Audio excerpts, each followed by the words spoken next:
counteract his villainous abuse of me?" The good lady for a moment made no reply. Her silence was a grim judgment of the whole point of view. "Poor little monkey!" she at last exclaimed, and the words were an epitaph for the tomb of Maisie's childhood. She was abandoned to her fate.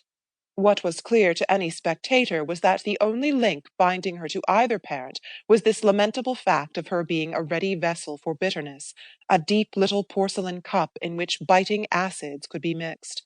They had wanted her not for any good they could do her, but for the harm they could, with her unconscious aid, do each other. She should serve their anger and seal their revenge, for husband and wife had been alike crippled by the heavy hand of justice, which in the last resort met on neither side their indignant claim to get, as they called it, everything. If each was only to get half, this seemed to concede that neither was so base as the other pretended, or, to put it differently, offered them both as bad indeed, since they were only as good as each other. The mother had wished to prevent the father from, as she said, so much as looking at the child. The father's plea was that the mother's lightest touch was simply contamination. These were the opposed principles in which Maisie was to be educated. She was to fit them together as she might. Nothing could have been more touching at first than her failure to suspect the ordeal that awaited her little unspotted soul. There were persons horrified to think what those in charge of it would combine to try to make of it. No one could conceive in advance that they would be able to make nothing ill. This was a society in which, for the most part, people were occupied only with chatter. But the disunited couple had at last grounds for expecting a time of high activity. They girded their loins. They felt as if the quarrel had only begun. They felt indeed more married than ever, inasmuch as what marriage had mainly suggested to them was the unbroken opportunity to quarrel. There had been sides before, and there were sides as much as ever. For the cider, too, the prospect opened out, taking the pleasant form of a superabundance of matter for desultory conversation. The many friends of the Faranges drew together to differ about them. Contradiction grew young again over teacups and cigars. Everybody was always assuring everybody of something very shocking, and nobody would have been jolly if nobody had been outrageous. The pair appeared to have a social attraction which failed merely as regards each other. It was indeed a great deal to be able to say for Ida that no one but Beale desired her blood, and for Beale that if he should ever have his eyes scratched out, it would be only by his wife. It was generally felt, to begin with, that they were awfully good-looking.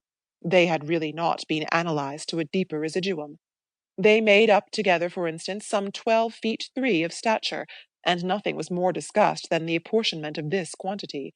The sole flaw in Ida's beauty was a length and reach of arm, conducive perhaps to her having so often beaten her ex-husband at billiards, a game in which she showed a superiority largely accountable, as she maintained, for the resentment finding expression in his physical violence. Billiards was her great accomplishment, and the distinction her name always first produced the mention of.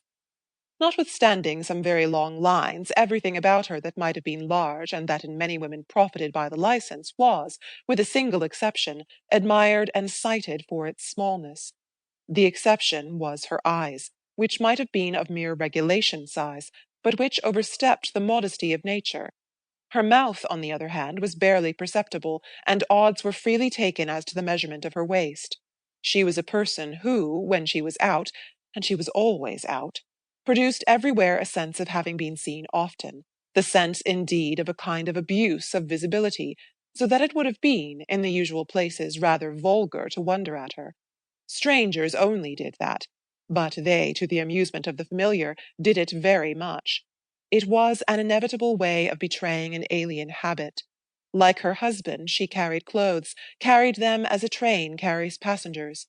People had been known to compare their taste and dispute about the accommodation they gave these articles, though inclining on the whole to the commendation of Ida as less overcrowded, especially with jewellery and flowers.